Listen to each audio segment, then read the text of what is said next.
Those Days with the Monsters. Part 27. Kirrel groaned, staring with glazed eyes at the holopad. How many messages had he sorted through and replied to? It didn't seem to have made a difference. He might have more messages to go through than when he'd started, actually. With a sigh, he tapped the next message and closed his second eyelids, watching the blue light filter faintly through the membrane and trying his best to listen to it. Greetings, Kirrel Nacter. The General and I have come to the realization that your handlers at the DIA have been, criminally underutilizing your position. Seriously, we're considering pressing charges for their negligence. And you've been transferred. Apparently they had you reporting to one of the general drones, which is a terrible way to mismanage first contact with a new species in the first place. We could never keep you in that position given the, current situation. Anxiety. Frustration. Kirrel opened one inner eyelid and saw a Rookuth and a member of a species he didn't recognize.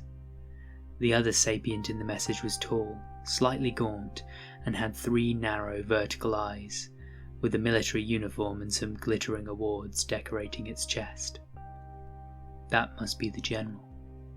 Due to this situation, we have put in a request for you to be immediately transferred, either from the DIA to the DWBS, or at least to a designated and much higher position in the DIA. You'd still be on the Khuman ship, but you'd be reporting to a much higher authority this time, one that won't be allowed to ignore a sapient species like that.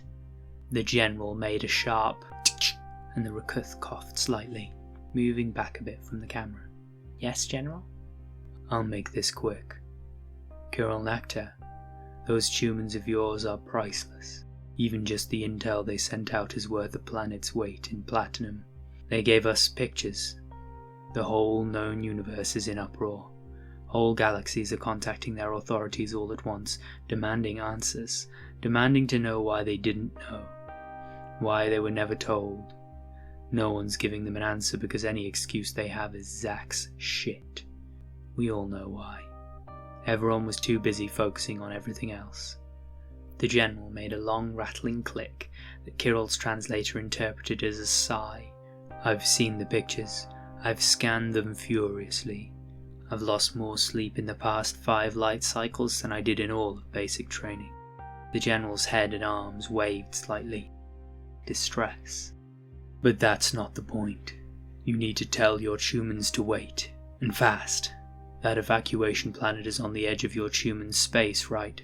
We're working on getting the people on it home, but they can't broadcast where it is to the universe at large. The universe isn't ready for your Khumans to be released, and I don't think the Khumans are either. We can't take the risk that a militaristic race might swoop in and try to snatch some Khumans.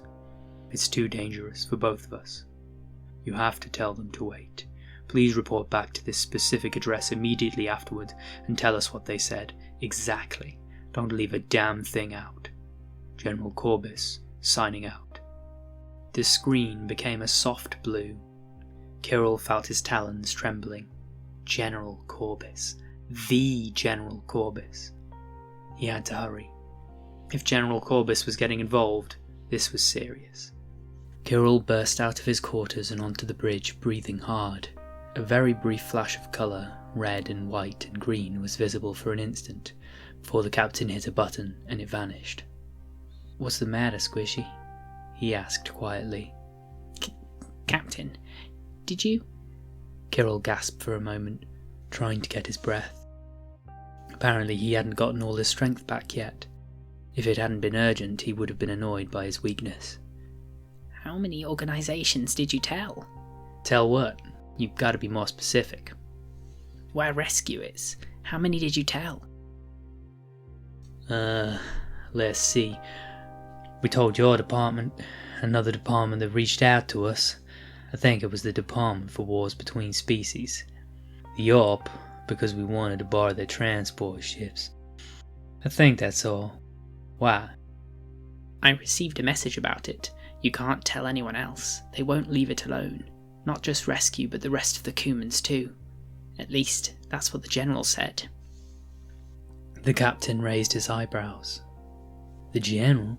Who's the general? Oh, Kirrel's frills turned an awkward purple. He's kind of a hero for us. 200 or 300 cycles ago there was a species that decided on their own superiority, and thought we would all be better off if they forcibly demonstrated. For our own good, they said.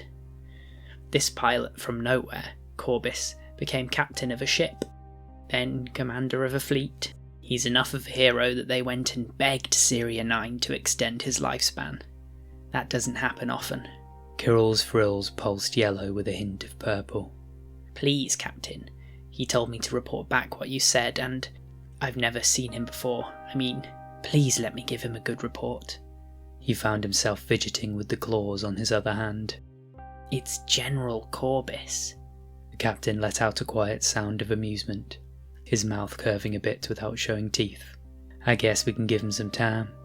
But be sure to let him know that if we don't see any signs of action on getting them out of there, we'll end up taking some kind of action.